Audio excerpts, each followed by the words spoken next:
السلام علیکم۔ Daily golf Urdu میں خوش آمدید۔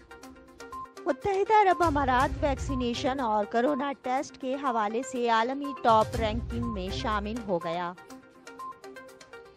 تفصیلات کے مطابق زیادہ ویکسین اور ٹیسٹ کرانے کی شرح سے متحدہ عرب امارات کی قومی پالیسی کی عکاسی ہوتی ہے، جس میں ہر ایک حوالے سے ہر کیٹیگریز کے لیے ویکسین دی گئی ہے۔ متحدہ عرب امارات کی ہیلتھ سیکٹر کی ترجمان ڈاکٹر فریدہ الحسنی کا کہنا ہے کہ زیادہ ٹیسٹ کرانے اور ویکسین لگوانے کی شرح نے کرونا کیسز میں خاصی کمی کرائی ہے۔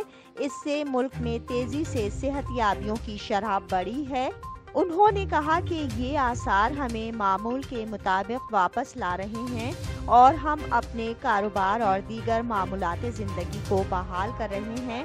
ڈاکٹر فریدہ الحسنی نے کہا کہ کرونا وائرس کے خلاف جنگ میں متحدہ عرب امارات کی کامیابی کو قومی ویکسینیشن کی مضبوط مہم اور معاشرے کی حفاظت کے ضوابط کی پابندی سے منسوب کیا جا سکتا ہے۔